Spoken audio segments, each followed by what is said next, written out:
You are listening to the Sports and Sorts podcast.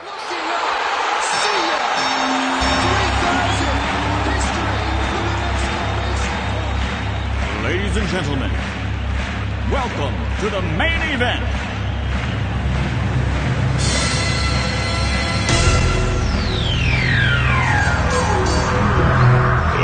Let's get ready to rumble!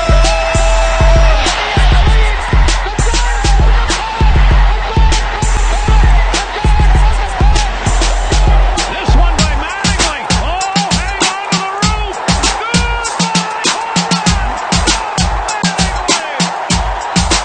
Montana looking, wrong in the end zone.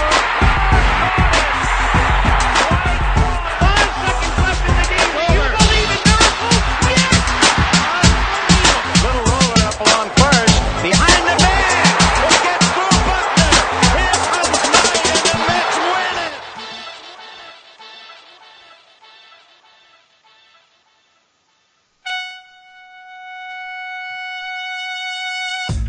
Yes, welcome back to Sports and Sorts. This is episode 118? 119? 119. Thank 119. Thank you, Brian, man. I'm glad somebody's paying attention on this show. Well, we have a great show today. Tons of stuff to talk about. If you're watching us live, you can obviously see all the title and stuff that we have going on. And the reason why we're running a few minutes late today is because I got something thrown in my lap real quick. I actually don't even know what it is, but because the blind man was not at liberty to tell me what this is about. It's just a special appearance by someone who made a special appearance last year, kind of around this time too, maybe a little bit later in the season. But we are going to be bringing him on again later on in the show, hopefully for about 5 or so minutes to make a special announcement regarding the MLB, the Yankees. I'm guessing, I'm not 100% sure, but we'll find out a little bit later today. It's a special surprise. It's a special surprise. That's all I know. That's all I know. So You're on a need to know basis, and that's all you need to know for now. Yeah, apparently I just don't need to know. I just need to be surprised. All right, so we have that going on. We also have a little bit of, we're obviously going to be talking about the Yankees at some point in time today. I'm going to get a little bit of Rookie of the Year debate, maybe. I don't know. We'll see. Managers of the Year. Get into that. Plus, Thursday Night Football, all that. Got a great show today. Let's go. You are listening to Sports and Sorts with Shane and the Bry Man. All right, so we're going to start off right away. And this is the Monday Night Football, not Monday Night Football. We can talk Monday Night Football, but we already did that. No, we didn't. Did we? No. What's that? No, that's Today's impossible. Wednesday, right? Monday Today's Night Wednesday. Football. Good game. You got kind of both appearances. You got Fitzmagic and Fitztragic and Fitzpatrick. It was just. I think I was close to predicting that game, to be honest. You were. I was close, we like both were. score and even with how it sort of played out. We both were, because it was 30-27, right? Was that the Right, final? 30 to 27 was the And final. I had 35-24, and you had 33-30. So we were both yeah. pretty darn close. We both walked away with W's. Yes, we did, and that was the most important thing. And now we are both sitting at a little Am I bit. at 500 yet? No. No, I'm still under 500. No, yeah, I think you're one game under 500. Okay. So you're close. I am still nowhere close, but it was a good week. Both got 3 out of 4, which is good. So we'll head into this week, which is Thursday Night Football. Big game. This is like a legit game. Like Huge. the Bucs. Is it the game of the week? That's what I was kind of toying with. I was like, should There it is. it be the game of the week? I mean, it is a very good game, but the Vikings have not been playing well. So I don't know if it's going to get the game of the week. So we'll TBD. even though we played that clip already, let's not throw it there yet. We're not gonna. That's not a formal. It's not formal because indoctrination. there's Yeah, so we many can't- games left to be played, and there's got to be another game out there this coming week that's going to be just as good. Well, if not. I mean, Dolphins at Patriots is. But the Patriots haven't been playing well. Like that's the Oh, I problem. know, is that but you got these. I mean, the Vikings have a losing record. The Patriots have a losing record. There's It's a big game for the Dolphins because it's a statement game, a potential statement game for them. Yeah. This is a bigger game for the Vikings than it is for the Rams. The Vikings are they are getting between 6.5 to 7 points going into this game, which is not great for them. And to be honest, I'll throw it off to you first. Go ahead and give me what you think this Thursday night, what we're going to get. Yeah, you covered it a little bit. So the thing that bothers me about this game is that it has lost a little bit of its luster. Because I think everyone figured that the Vikings would pretty much roll the Bills in Minnesota this weekend, and they were on the opposite end of that. So this game definitely doesn't quite have the shine that it had even just a few days ago.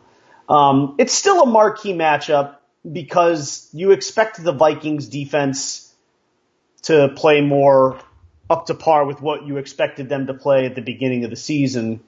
I suspect that they'll be a little bit better. But you know what? This is the wrong place at the wrong time for this Vikings team, in my opinion. They are heading into the layer of the best team in football right now. I mean, the best. Let's be honest. The Rams are clicking on all cylinders. They are as good as can possibly be right now. They have a head coach who's at the top of his game.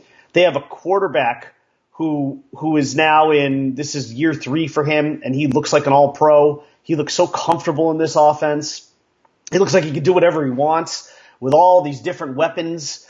Cooks and Woods and Gurley and Lions and Tigers and Bears. Oh my, it's just unlimited. And then on defense, you got Marcus Peters and Aqib Talib and Ndamukong Suh and Aaron Donald. I mean, it's just a juggernaut of a team. And I honestly, this game could be in Minnesota, and I might still pick the Rams to cover that spread of 6.5 or 7. I honestly might. In LA, I just don't like the Vikings' chances. That place is going to be nuts and rowdy. They're going to want their team to go 4-0. I just don't see a scenario here under which Minnesota can go in and win this game. And even though I do think their defense will play better, that doesn't mean that I don't think the Rams are going to drop 30 on them, because I do. I've actually got this game at 36-24.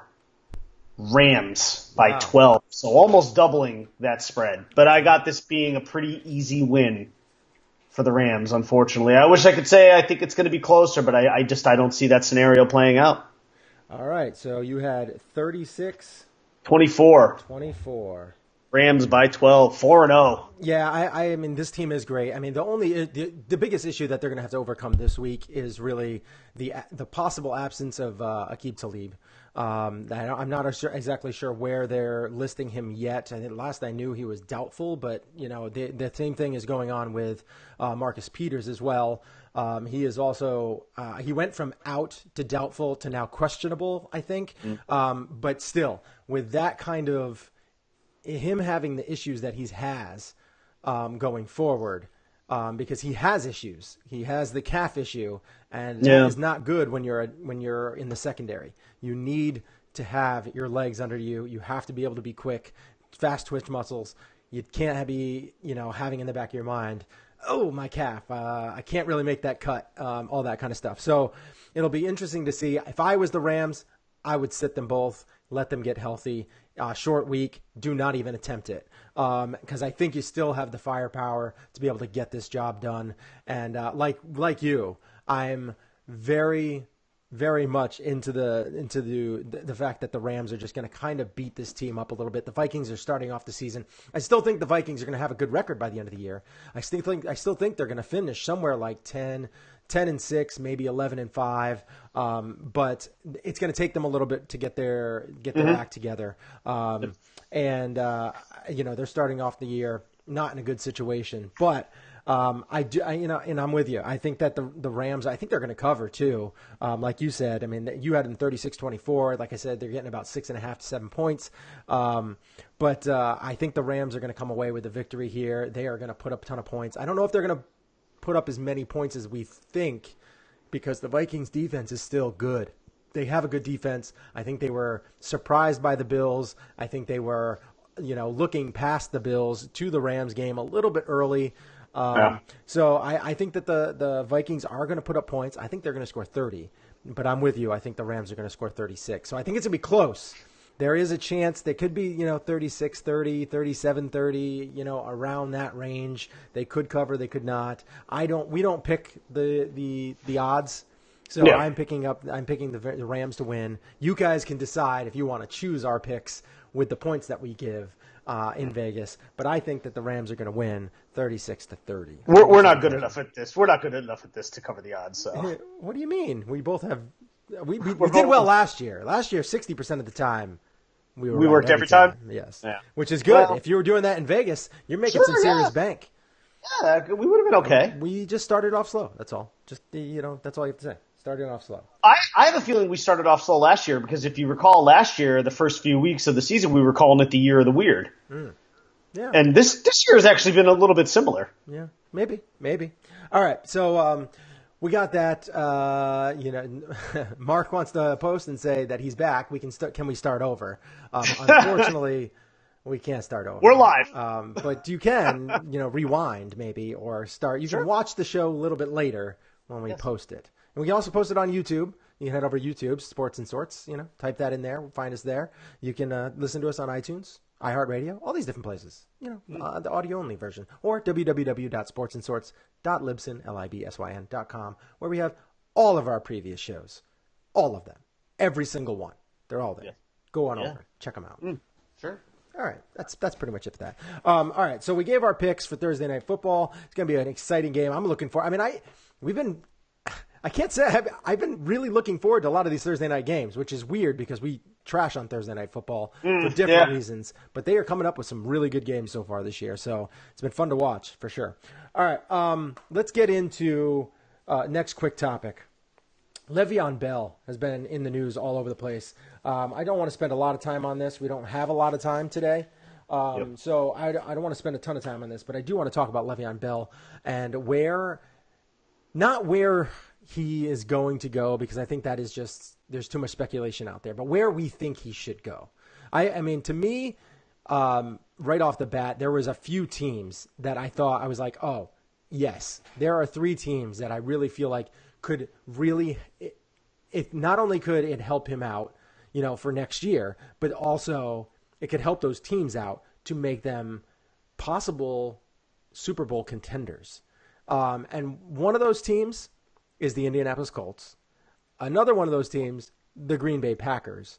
And the last team that I really thought was going to do that could benefit to make them a playoff team this year is the New York Jets. Those are 3 teams that I really think they could help out a lot. But the team that I obviously would like him to go to the most is the Green Bay Packers. I don't see it happening because they don't typically do stuff like this, but I think it would help the Green Bay Packers, Aaron Rodgers. I think it would help him the most to obviously have that. I mean, we know what happened with that offense when Eddie Lacy was there, and Eddie Lacy obviously was proven that it wasn't a him thing. It was more of a system thing.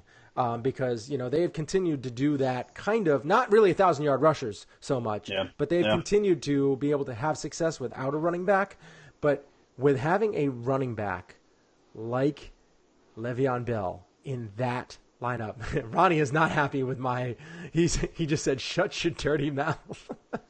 He is a Lions fan. He obviously does not want to see Le'Veon Bell to go to the Green Bay Packers, but I really feel like that team would propel them to not only being Super Bowl contenders, but possibly even Super Bowl favorites because of having Aaron Rodgers, Le'Veon Bell. That is the one weak link that they have had for a long time. Obviously, their defense has been susceptible, but their defense has improved this year.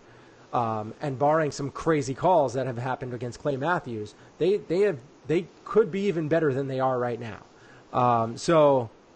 Yeah, that's where I'm at right now. I think that would be the best overall spot for Le'Veon Bell to finish. Now it's just a matter if the GM can step up and make it happen. Yeah, I think you hit the top 2 teams, the Colts and the Packers. I really do. I think they're up there. I mean, honestly, I think the top spot for him is the team that he's actually technically under contract with, and that's the Steelers. I mean, that actually would be the most ideal landing spot.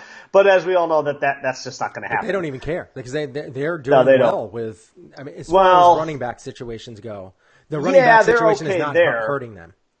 Yeah, but the bottom line is it doesn't matter. He's not going to be in Pittsburgh. So, but the problem is his contract situation complicates things. Because it's not like the Khalil Mack thing.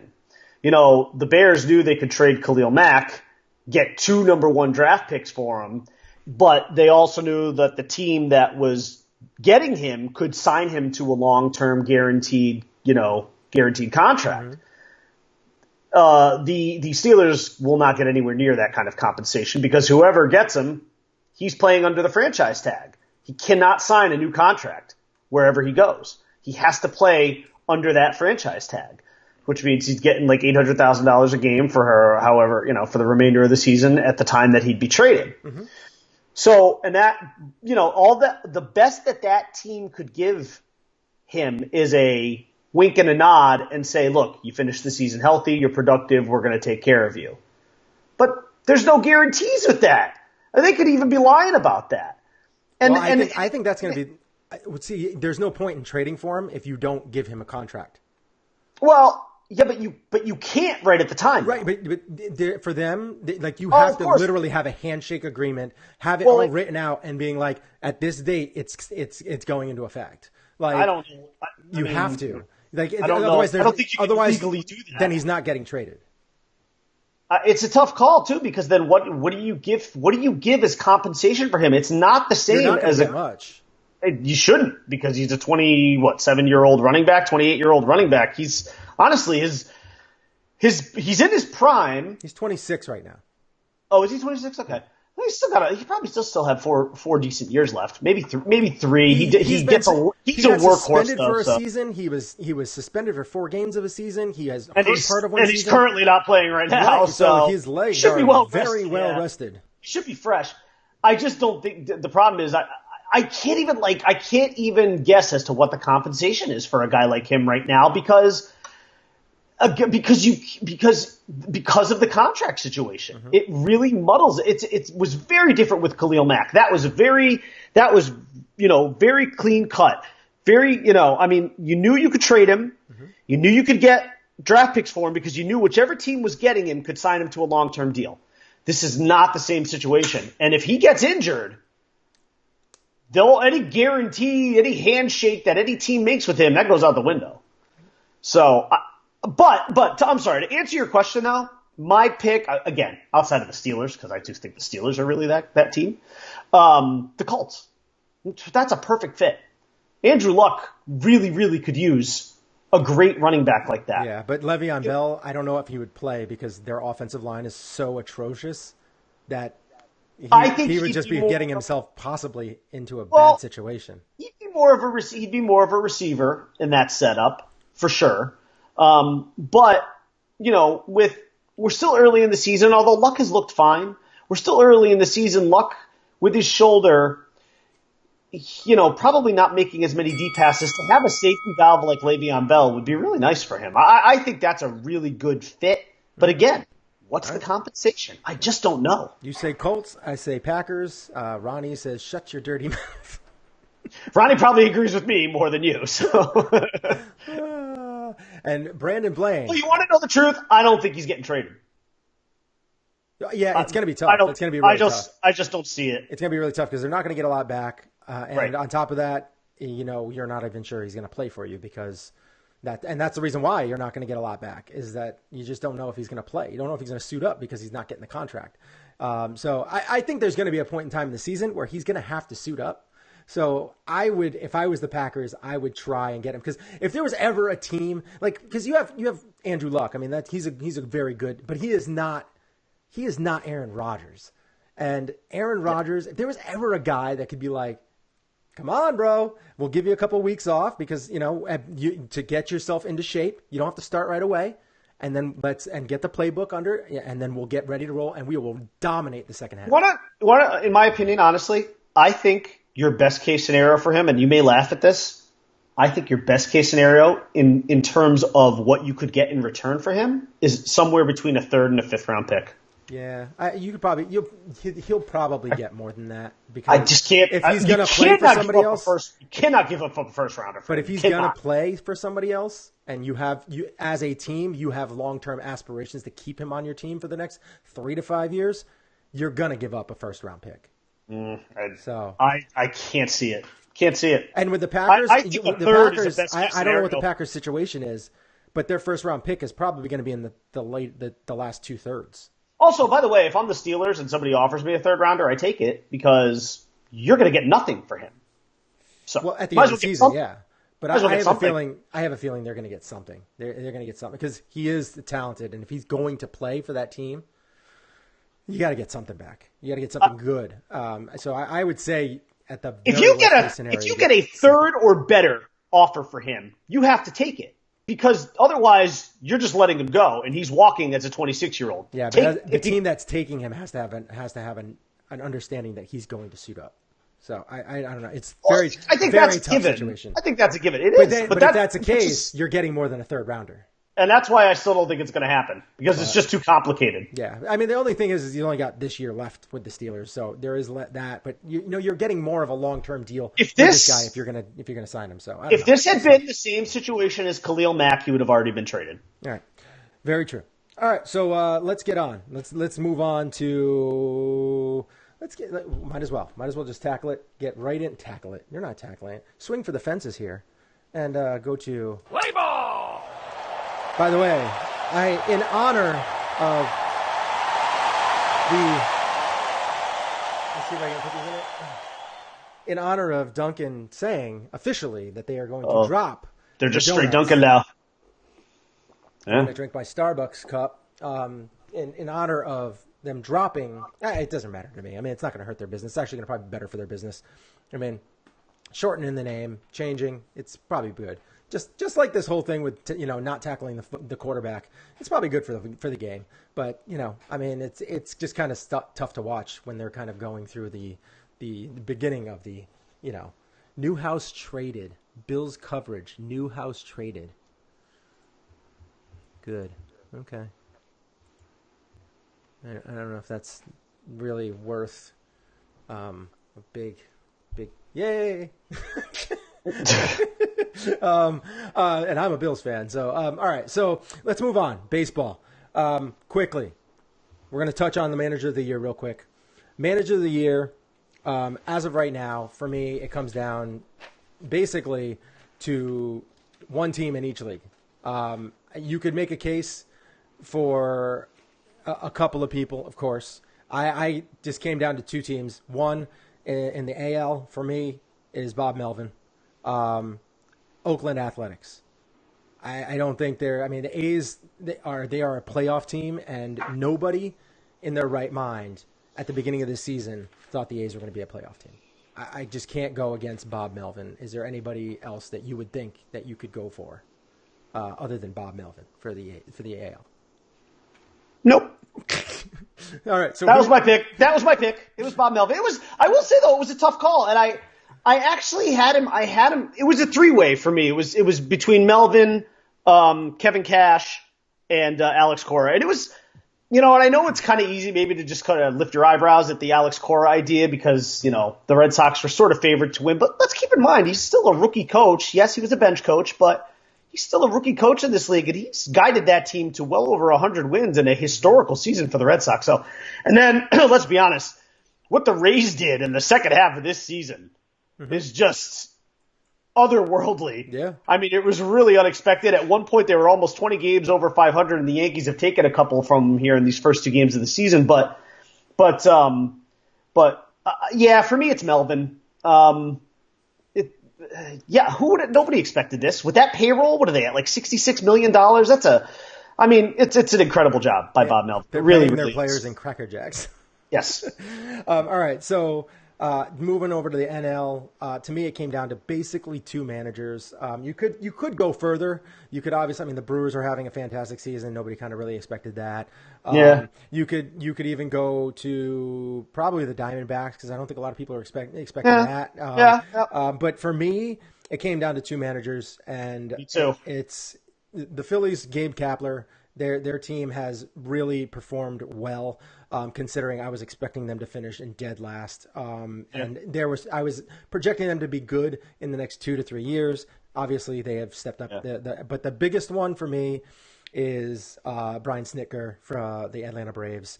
I didn't think that this team was going to be really good for another 2 to 3 years either. But somehow, some way, he has got this team, just like the A's, particularly with his pitching staff, has got the Atlanta Braves to move ahead of the schedule, just like the Yankees last year, move ahead of schedule. They are well ahead of schedule because obviously they are playoff bound. They are first in their division. Obviously their division wasn't very good, but they are first in their division. And, I have to give kudos to Brian Snitker. Wow, I cannot believe we are on the same page again. Wow. It's Brian Snitker. I actually think this one was way easier. I actually kind of had it between him and Bud Black, to be honest. I thought you were going to say Bud Black. But Gabe Kapler's a good call too. Yeah, for me it's Snitker. I mean, come on, the Braves came out of nowhere. Mm-hmm. I mean, they came out of nowhere to win this division. And especially when you consider that everybody thought this was the Nationals division, not surprisingly, to lose. And they did. But the Braves being a young team, and you're going to hear another Brave name, I think, coming up shortly. So, but yeah, for me, it's Brian Snitker, and this one was probably way easier even than the A selection. Yeah. All right. So now let's get into another topic, which is Rookie of the Year, and we will start off in the AL and talk about one of our boys, Miguel Andujar, because for me, that is hands down the Rookie of the Year. Andujar. 144 games played. He has played almost every day. His average is almost 300, 298, 329 on-base percentage. Not great, but because he just doesn't walk. But he bats 300. He's got 854 OPS. I mean, this guy is having all of the numbers across the board that Acuna's having, except Acuna, it's a little more elevated because he hasn't played as many games. He was hurt a little bit. He got called up a little bit later. So, you're talking 26 bombs, 87 RBIs, 43 doubles. There has not been a third baseman, I think, in Yankee organization has ever gone 25 and 40, over 25 and 40 for doubles. He's got 79 runs scored. The dude has just been astronomically good. And on top of that, he's clutch. He hits in big spots. He doesn't cower down to the pressure. And on top of all of that, he's played a better third base than we had kind of thought he was going to play. I mean, he hasn't been great. He is a little bit of a defensive liability, but the way that they were making this claim, from last year, is that they were never going to be able to play him over there. He has been acceptable at third base. He's got some things he needs to work on. Obviously, he needs to release the ball a little bit quicker. He doesn't need that double pump that he does every once in a while. Really gets him to make some errant throws. But other than that, I think that the guy he's a legit third baseman. The only way you could move him out of third base is if you get someone like Manny Machado. Because you're only improving at that point in time, and he would have to go to DH. But maybe even first base, like you had mentioned before, there is a chance that he goes to a different spot. I don't know. It's just he has been so solid this whole season. Gleyber Torres had the chance, got a little injured from time to time, and his numbers are not bad. Gleyber Torres has had a very fine season, and he is a distant runner-up, in my opinion, to Miguel Andujar. Yeah. Unfortunately, to me, this comes down to three things. Who should win, who I think will win, and who I want to win. Who I want to win and who I think should win are the same. It's Miguel Andujar. Okay. Who I think will win, I think, unfortunately, it's going to be Ohtani. Oh, that would be horrible. I hate to say it, but I think it's going to happen.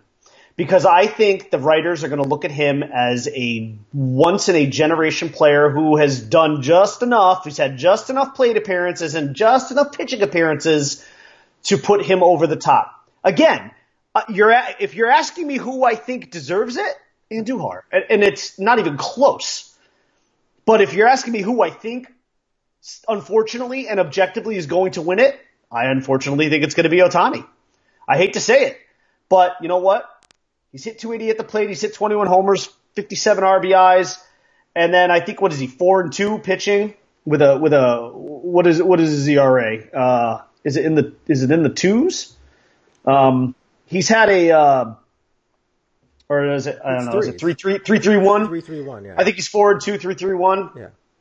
Again, well, 50 innings pitched. I mean, that's I'm with you. Believe me, I 100% really want to agree with you on this, that it's going to be Andujar, but I can't say that. I look at Ohtani and I think the writers are going to just say this is a once in a generation type of player. Yes, he's having Tommy John surgery next week.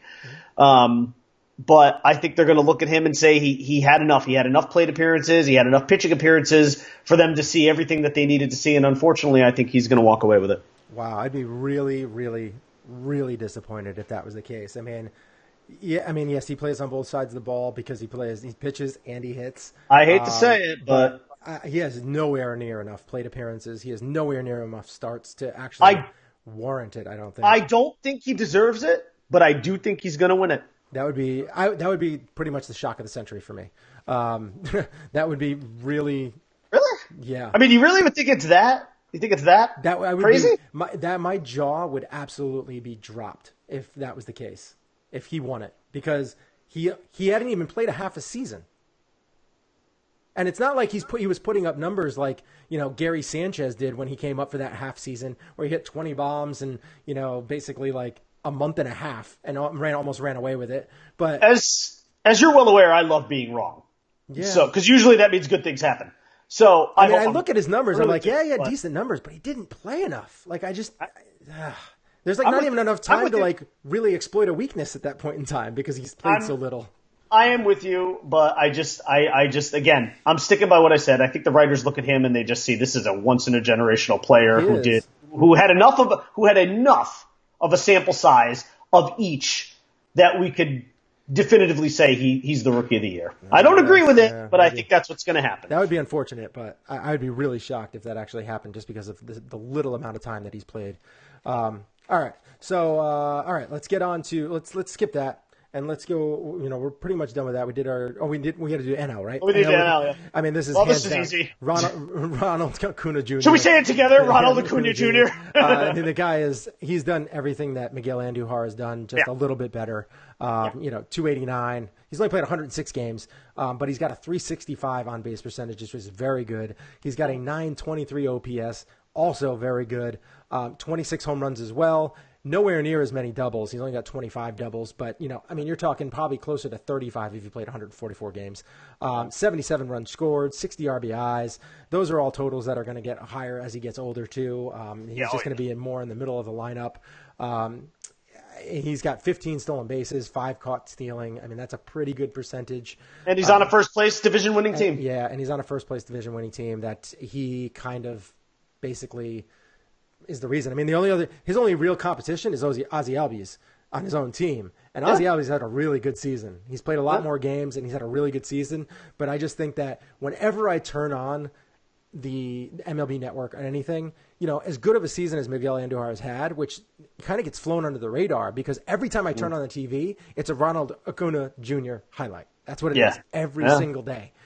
So, and it's just like, if you're doing that, you're obviously hands down the guy that has your focus on. I have nothing left to add to that. All right, so let's head over to the state of the Yankees.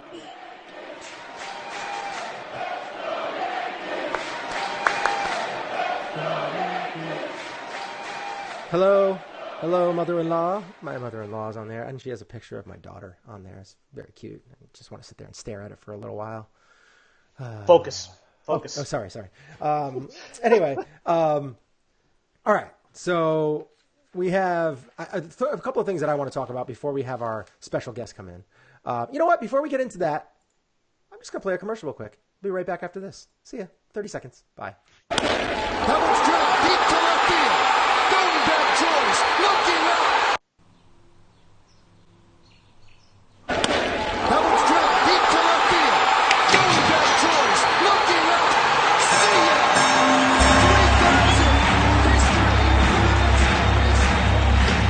3,000. Ladies and gentlemen, welcome to the main event.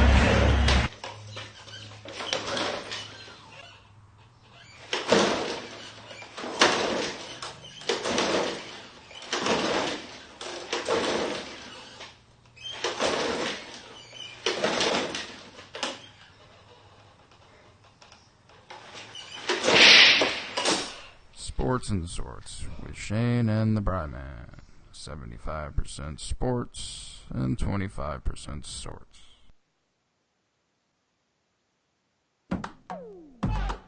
Ooh, I like this. Yeah. All right, so we're going to get right into this. Yankees, back with the Yankees. All right.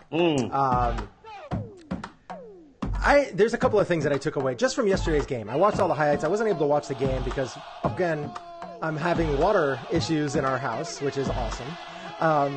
But seems like something that follows you from house to house. Yes, it's ridiculous. Even the business I own, there's leaks everywhere. I don't know what the hell's going on. It's not fun. I hate. You have water problems. I do. Apparently, you're just a guy with water problems. It's pretty bad, actually. So anyway, so the couple of things that I took away just from yesterday's game is obviously, seeing Severino come in there pitch. He only gave up two earned runs in 5 innings, is whatever, 7 strikeouts. The problem with Sevy here is there is a point where, there was a point in the season this year where Sevy was actually pitching. He wasn't just dominating by throwing hard. He was actually pitching. And then there was something happened, some point in this season. He looked like a guy with a plan. Yes, exactly. And now he just looks like he is just trying to overpower. Like he gets into some trouble, and instead of, he just chucks and ducks. Like that's all he's doing. And you can't do that, especially leading into the playoffs. And that is kind of my biggest worry with him right now. I mean, you're getting into the point where you're going to face this A's lineup, which surprisingly doesn't really have many holes in it because they all just are they're pesky. They're all just kind of pesky. And then you have that Crush Davis situation where he's either going to strike out or he's going to hit a 450-foot bomb. So you're in an issue where do you pitch him against the A's? I'm not really sure you do. I guess it all depends on where you're playing. But it seems like the front runners right now are either Happ or Tanaka, and we'll see how Tanaka pitches tonight. All right. So other than that, so I had that kind of I wanted to address. It just seems like he's just out there chucking and not really pitching. He needs to get back to thinking his way through the game instead of just throwing. For me, this is still, and I'll stand by this because this is still an easy decision for me. I still think Happ needs to get the ball in that game. In a week from today in the Bronx, where it looks like it's probably going to be now that the Yankees got a little bit more separation last night, Oakland lost in extra innings. To me, it's harder to argue against Happ than it is easier to argue for either Tanaka or Severino. Because I think with Severino, it's obvious. No matter what, regardless of how he's looked the last couple of outings, he's just not the same guy he was in the first half of the season.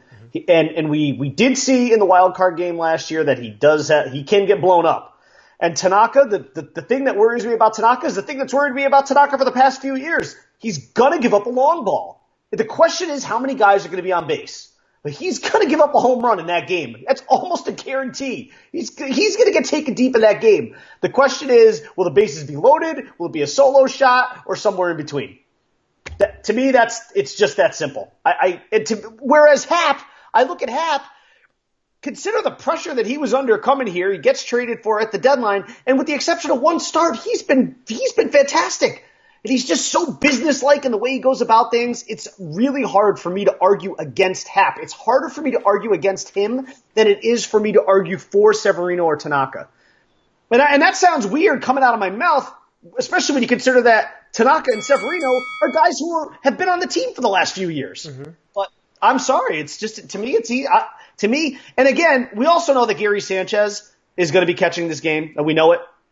So if he's going to be catching this game, and I'm not really saying this should be a reason that Happ starts, but Happ is much more of a control guy. He will be further up in the zone. He'll be throwing less balls down and in the dirt, which should limit the potential for pass balls with Gary Sanchez.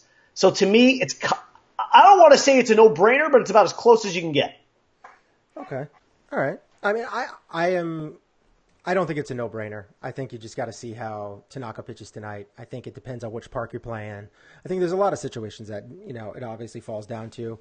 But I'd be fine with J.A. Happ in that position. I think as of right now, third option is obviously Severino.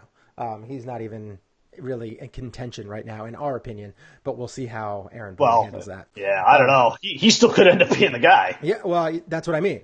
it depends on what Aaron Boone does. I mean, we'll see. All right, so now I wanted to shift over to the Kraken.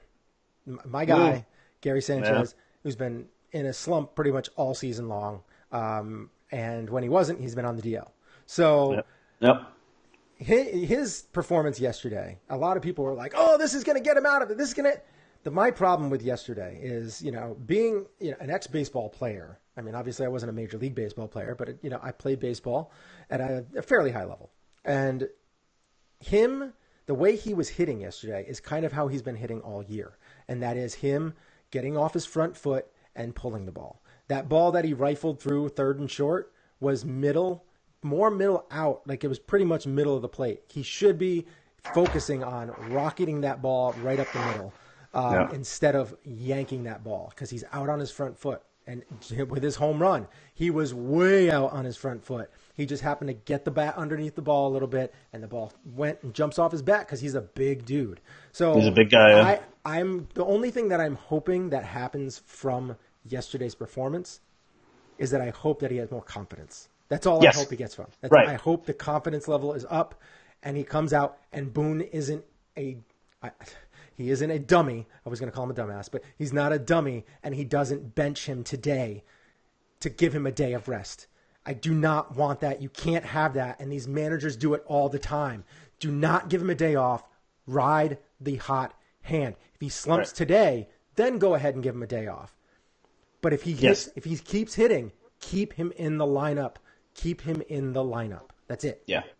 So I think I'm with you, and I think last night was less about the mechanics of what he did at the plate, and like you said, more about reestablishing his confidence as a player, because his body language is terrible. I mean, it has been, and I feel like he's the kind of guy who can right himself physically and mechanically if he's right from the neck up. Yeah.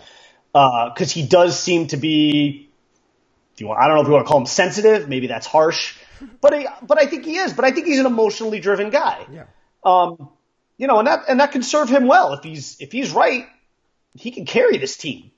But let's also not put too much stock in last night, because you know what? At this point, the Rays are an eliminated team. They're not fighting for anything. They're barely even able to play spoiler at this point, because especially with Oakland losing last night now, it's a start. Everything has to have a start. So at the very least, you don't want to just sit there and say, whatever, it meant nothing. No, you don't want to say that. It's a start. Now, can he build on it? Yes. What concerns me more than anything is what you just mentioned. I'll call him an idiot of a manager because I don't like him. And I want him out. And now that I know John Gibbons and Buck Showalter are on the market, I really want him out. I don't want John Gibbons. Because there are two guys that are now free in the division that I think are better than him. But I've always loved Buck Showalter. I love that guy. I love his post press would conferences, take everything. Buck back in a heartbeat. A heartbeat. Because you know what? It would give him some closure, too, to come back to the Yankees and try and win a World Series, because you know what? A lot of people think he was dismissed a year early. Dude has never won, but he has always – his team that he's left. He's been on the precipice as close as you could possibly be between the Yankees and the Diamondbacks. And even the Orioles a little bit a few years ago had a really good shot. But yes, I'm worried that Boone's not going to put Sanchez in the lineup tonight. He's going to say, "Ooh, he had a good feeling last night. Let's let that simmer on the bench for a night. Let him really soak in. Let him soak that in, and we'll put Romine out there." That concerns me. I don't know why they do it. They used to do that with Ellsbury all the time. That was Girardi. He used to do it with Ellsbury all the time. Ellsbury would have like a great night, go 3 for 4, and then he'd bench him for the next day, give him a rest, and then he'd come back, and then he'd be slumping again. No. Gary Sanchez needs to work his way out of this. Yeah. And he's got, 5 games left to do it in the season? Yeah. The only way that's happening is if he's at the plate and behind the plate. All right. Now, the last thing that I took from this game was, obviously the bullpen pitched well. But the biggest problem with this bullpen that it seemed to me yesterday was Aroldis Chapman. He pitched well, but his body language is horrible.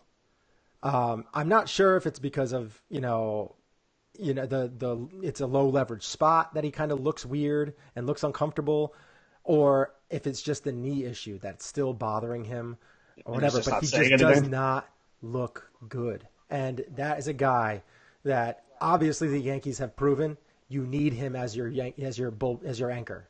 And did he hit triple digits last night? I don't know. I wasn't paying attention to the. I was looking at him, and seeing how he was on the mound. I didn't look at the radar.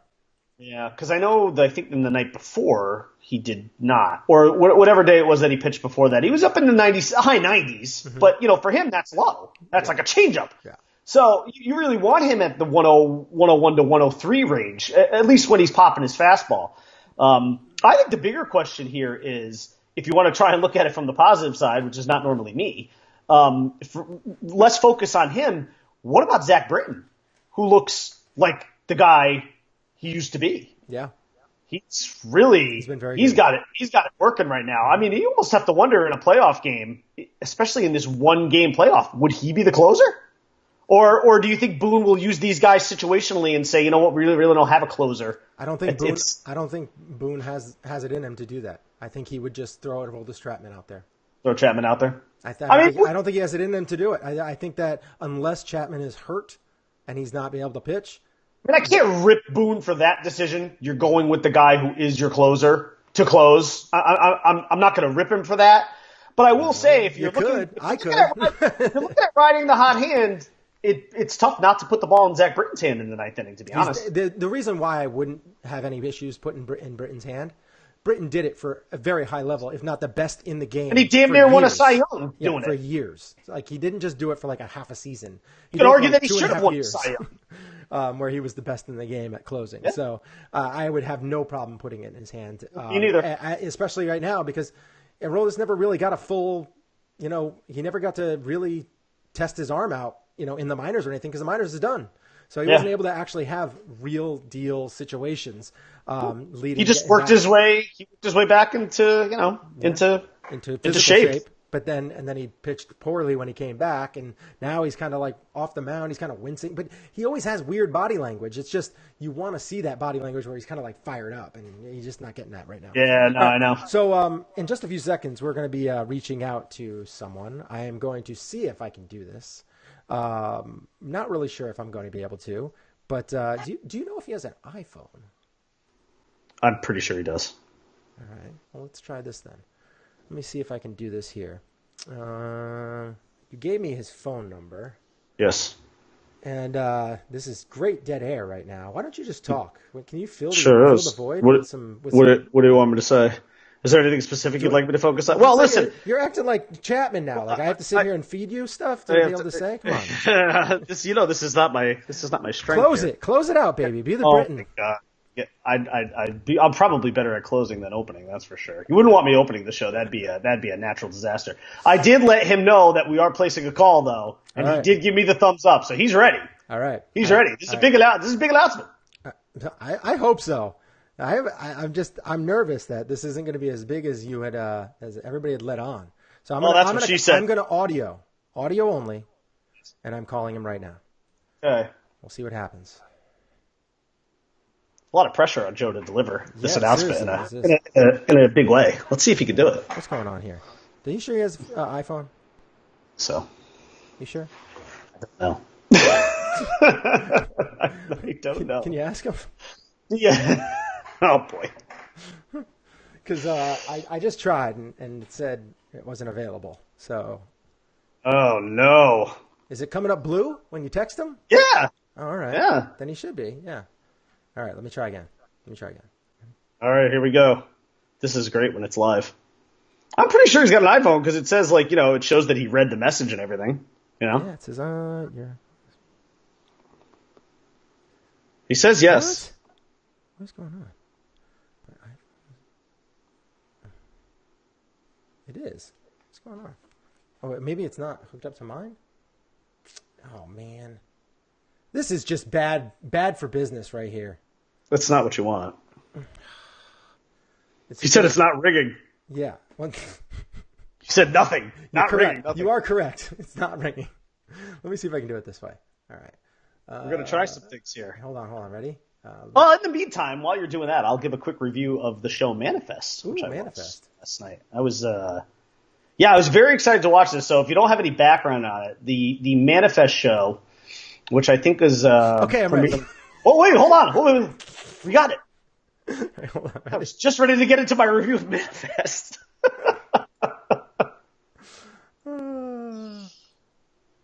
right. See if it's going. And, Something's happening. And Is he there? I don't know. I Joe called him. Pacetto, are you there?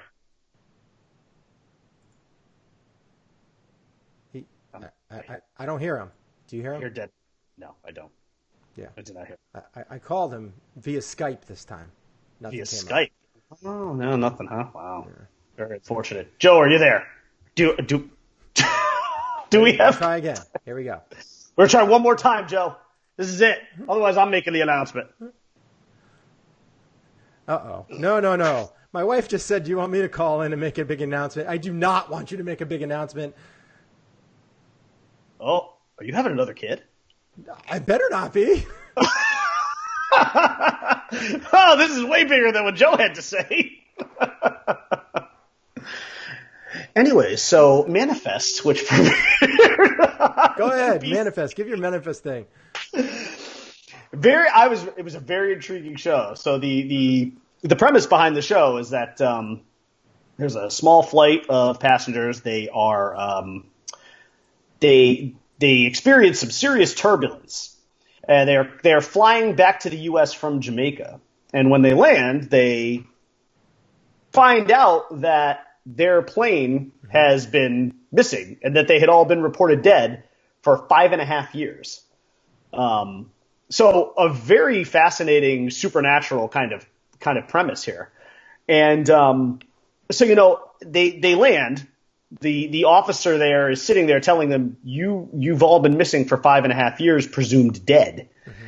And now it's up to you to sort of piece your lives back together. And it sort of follows a handful of different people who are on the plane. Although ultimately, I think it's going to bring in a lot more people. My only concern about this show, because I find the plot very intriguing, and I think some of the characters are pretty good. The acting is, but my concern is there was a show a few years ago called Resurrection that came out, and I had high expectations for that show. And this show seems to me to have a very similar trajectory. And that worries me because that show just didn't end well. In fact, I couldn't even tell you how it ended. I remember being into it. I remember watching it. I remember being into like the first however many episodes. And then it either got canceled. I know it got canceled. Or I just stopped watching. I don't remember which happened first. And I'm worried that this show could go on that sort of similar path. Or as Mark pointed out, this is going to be Lost 2.0. Of course, if it's Lost 2.0, it would be a massive success because, I mean, if you talk to our friend and fantasy football guru, Tim Callahan, he still misses Lost. I think it's actually on his Twitter handle. I miss Lost. So if it's Lost all over again, that's okay. I think it'd be a highly successful show. I unfortunately see it going a little bit further down the Resurrection line. And I bet you there's some people who might even listen to this and be like, what the heck was Resurrection? Are you making that up? Because I don't even know. I don't even remember that show. But it had a somewhat similarly intriguing plot. And I don't know. I like this. I like the first episode. I was very much into it. It went by really fast, which was good. So we'll see where it goes. I give it a thumbs up initially.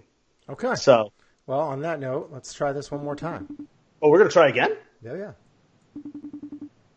It'd be great if my Manifest, if you got us into the Joe Paceno segment. Can you hear that? Oh, I hear it. He's just not answering. Joe, you got to be better than this. We prepared for this.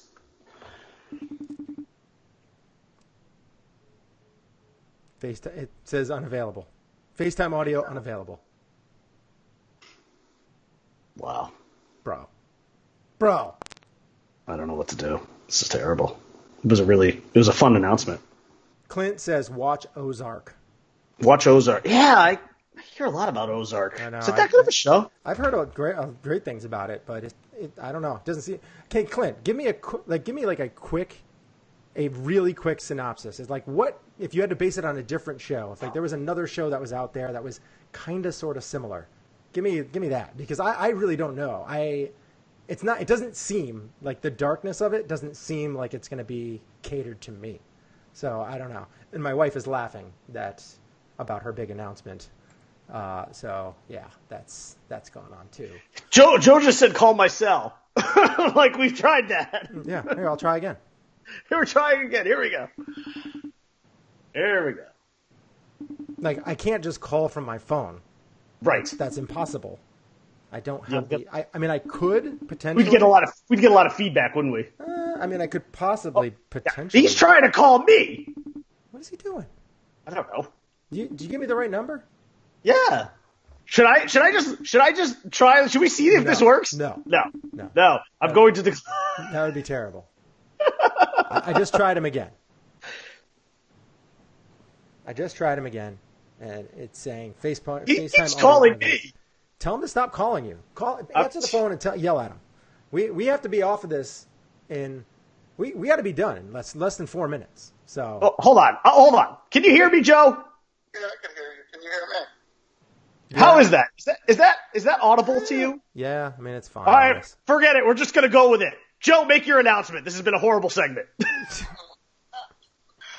Shane, you there? Can you hear me? I am here. Yeah, I can kind of hear you. Can Shane hear me? Yes. Yeah. He can't hear me. Listen, Shane. He can hear you. We have this group text. I don't know if Brian told you about it. It's me, Brian, my buddy Lance, Brian's brother Kevin, and this complete nutcase else he calls himself LC. We need a different perspective on this group text that we have. It's pretty much all Yankees. I only respond to Yankees, as you know me. I don't respond to any NBA or that thing they play on Sundays. I don't respond to anything like that.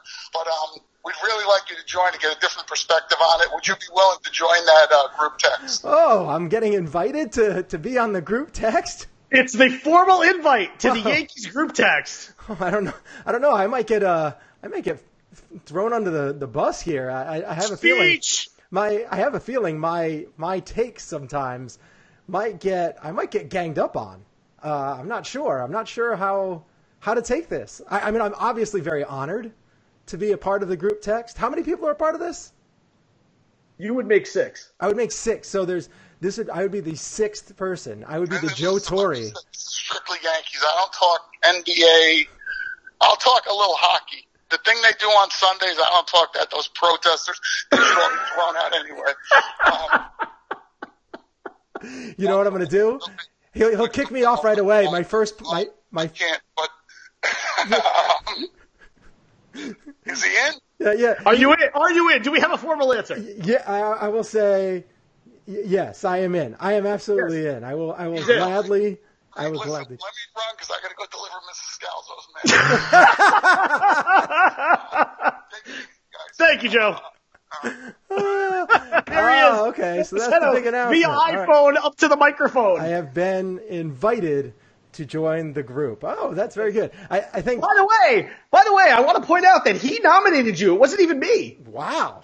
Not me. That's not to say I didn't want you, but I didn't want to force that issue though. I didn't want to make it look, so biased. So you know me better than that. You're like, no. Don't bring this guy in here. He's going to bring a bunch of chaos. I very much wanted you in there. I didn't want to be the person to nominate you because I thought everybody would be like, oh, geez, here he goes. He's bringing the podcast guy in, So I just didn't want to do that. I didn't want to be that guy.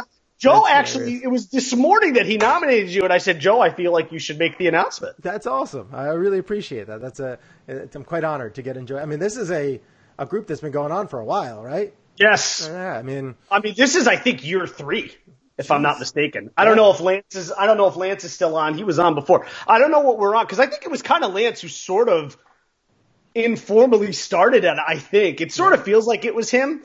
But I need to go in front of the tribunal and. So Lance actually did say he's like, should we throw some questions at this guy? Kind of like voir dire the witness here a little bit, like in My Cousin Vinny. And I was like, I don't know. He's a smart guy. He knows a lot about the Yankees. He's a Yankee fan. He played the game. I didn't really think we needed to kind of I didn't really think we needed to go that direction. Do you bunt if there's a man on first and third? In the You bottom would of have done the well eighth. with that.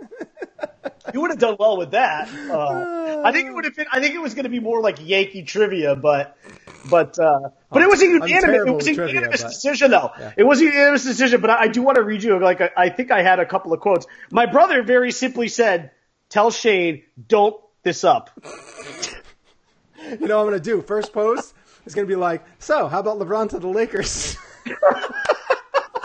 Just like that, excommunicated. Just like that, he's out. Well, it was nice while it lasted. Oh, man, that's great. Well, I appreciate it. Thank you, guys. Well, and that will start tonight. You'll be pulled into tonight's Yankees. I will be pulled in, and as you know, with my water issues, I may not be available, depending on, but I will always, keep an eye out, chime in when I have a strong opinion. And I'm not gonna lie to you. It could get annoying though. Like the best thing to do is just put your phone on buzz. Don't have like a tone go off every time there's a text, because you'll just hear like.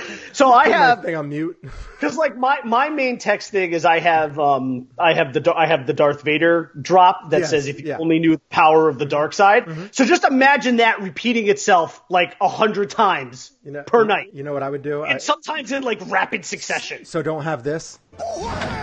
Because it'll just be over and over and over and over and over again. Yes, it'll drive you nuts. All right, cool. All right, keep it on buzz. Welcome aboard. We're happy to have you. Great.